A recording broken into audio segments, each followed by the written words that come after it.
Alors, effectivement, c'est une question, encore une fois, c'est une bonne question, parce que figurez-vous qu'il y a une émission qui aura lieu demain sur France 2 sur la guerre en Ukraine. Bon, moi, ça m'avait échappé. Un de mes proches, qui s'appelle Hugo, que je salue ici, qui a vu ça, qui nous a alertés. Et donc, dans le secret de mon cabinet, nous avons écrit un courrier à l'émission, la personne qui est à la tête de cette émission, pour dire que ça serait bien que je sois là. Parce que dans cette émission qui va parler de la guerre et de la paix en Ukraine, il y a 4 invités, et 4 seulement. Il y a Monsieur Lecornu, le ministre de la Défense. Je trouve ça plutôt très bien qu'il soit là. Mais enfin, on imagine ce qu'il va dire. Il est pour le soutien à l'Ukraine, contre la Russie. Le narratif, c'est lui à la Russie qui a agressé, etc. Il faut augmenter les dépenses. Il faut faire une défense européenne. Donc ça, c'est ce que va dire Monsieur Lecornu. Le deuxième invité, c'est Monsieur Dominique de Villepin. Alors, Monsieur Dominique de Villepin, je le connais. Monsieur Dominique de Villepin, ça serait à tort qu'on croirait que c'est un gaulliste. C'est pas parce qu'il a servi Jacques Chirac il y a maintenant une vingtaine d'années que c'est un gaulliste. Monsieur de Villepin, il a fait des déclarations absolument ahurissantes. Moi, je l'avais félicité quand il avait fait son discours en 2003 à l'ONU contre la guerre en Irak, mais le temps a passé depuis lors. Monsieur de Villepin, qui par ailleurs s'est abîmé en faisant le contrat première embauche, en faisant des tas de trucs, en vendant les autoroutes à l'encan, etc., en conseillant la dissolution à Chirac de 1997, qui s'est révélé être un désastre, etc.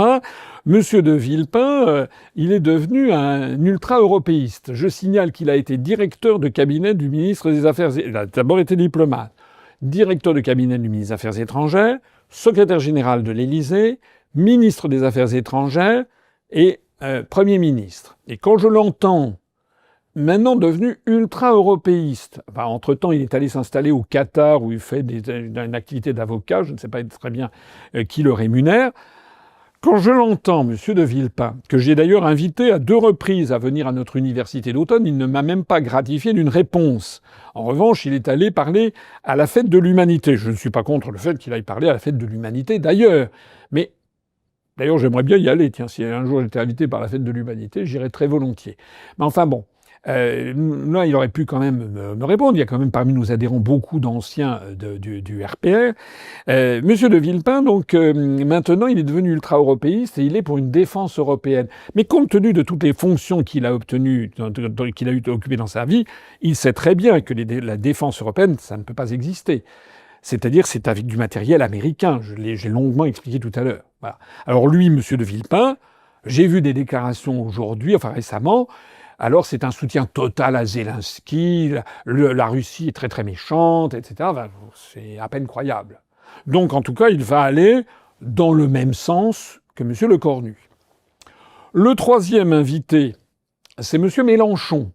Alors M. Mélenchon, lui, on va avoir probablement, il va faire entendre sa petite musique. Il va peut-être dire... J'ai vu que Mme Manon Aubry a commencé à faire un petit virage récemment, parce que je sais qu'à gauche, il y a quand même pas mal de gens qui m'écoutent et qui trouvent que ce que dit Asselineau, c'est quand même assez intéressant. Et donc, il y a quand même des gens qui sont un peu embarrassés à LFI. Donc, j'ai vu que Manon Aubry a dit que la Russie ne menaçait pas exactement nos frontières en ce moment. Mais enfin, c'est très timide, parce que sur le fond, M. Mélenchon et la France insoumise sont les premiers à considérer, en effet, que Zelensky a été maltraité par Trump, qu'il faut avoir une défense européenne, qu'il faut se méfier de la Russie, etc. Donc, en fait, ils vont apporter une petite opposition de façade, mais il ne va pas dire ce que je dirais moi si je suis invité. Et il a 4e personne, ça, alors là, c'est vraiment la cerise sur le gâteau, c'est M. Raphaël Glucksmann. Alors, Raphaël Glucksmann, tout le monde sait que c'est un agent étranger, tout le monde sait qu'il a été auprès de Saakashvili, le président géorgien qui était un agent de la CIA. Tout le monde sait qu'ensuite il s'est enfui en Ukraine.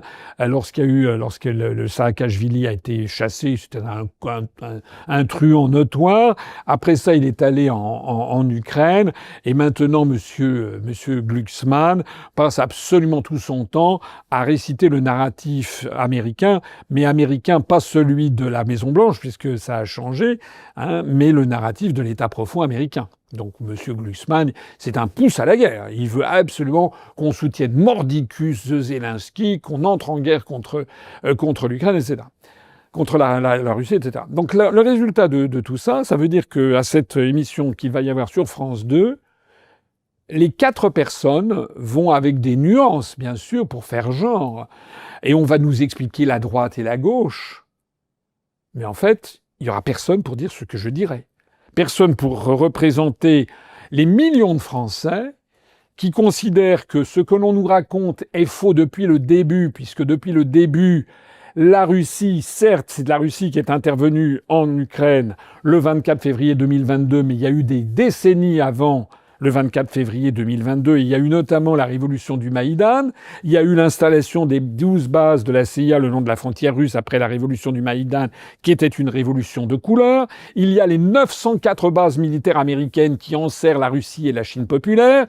Il y a le fait que l'OTAN n'a pas arrêté de grignoter du terrain jusqu'à arriver au bord de la Russie. Il y a les plans que j'ai exposés, que je suis le seul responsable politique français à les avoir exposés, à aller voir au dialogue franco-russe, les plans quasiment officiels de démembrement de la Russie en une quinzaine de sous-entités étatiques, réclamés par Madame Victoria Nuland, etc., etc. Et donc, je suis le représentant de tous les Français qui considèrent que la présentation qui est faite est fallacieuse, que la Russie n'a aucunement l'intention d'envahir l'Europe occidentale. D'ailleurs, les buts de guerre ont été très clairement affichés par la Russie. Sauver les populations russophones et orthodoxes du sud-est de l'Ukraine, premier but de guerre. Deuxième but de guerre, neutraliser l'Ukraine pour que l'Ukraine ne devienne pas une base de l'OTAN. Ce sont les 2 buts de guerre fondamentaux. Mais jamais, au grand jamais, Poutine ne veut mettre la main sur le reste de l'Ukraine parce qu'il sait très bien que ce serait le tombeau de son régime, parce qu'il lui arriverait à ce moment-là la même chose que ce qui est arrivé à l'URSS en Afghanistan, parce qu'il se heurterait à une population hostile, parce que la population du nord-ouest de l'Ukraine est extrêmement hostile aux Russes. Mais en revanche, la population du sud-est les a accueillis en libérateurs. D'ailleurs, aucun journal, aucun média ne fait état et pour cause de problèmes qu'auraient les Russes dans les républiques de Donetsk, de Louhansk, qu'ils ont rattachées, ou de la Crimée, qu'ils ont rattachées à l'ensemble russe, puisque les populations le souhaitent. Et Poutine n'est pas bête au point de vouloir ensuite envahir la Roumanie ou bien la Pologne. Il se heurterait à des oppositions, une résistance féroce. Je rappelle, je l'ai déjà dit plusieurs fois, que la Fédération de Russie fait 17 millions de kilomètres carrés, c'est-à-dire 33 fois la superficie de la France. Qu'elle est à l'intérieur de tout ça, il y a des richesses énormes en hydrocarbures, en métaux rares, en terres rares, en pierres précieuses, etc., etc., que tout ça reste encore à découvrir, et que pour cette immensité-là, il n'y a que 150 millions d'habitants.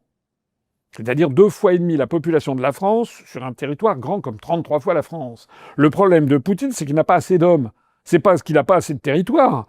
Et donc, comme j'ai déjà dit que s'il intervient dans le sud-est de l'Ukraine, ça n'est pas pour conquérir du territoire, c'est pour protéger les populations russophones et orthodoxes, et deuxièmement, pour empêcher que l'Ukraine ne devienne une base proche de l'OTAN.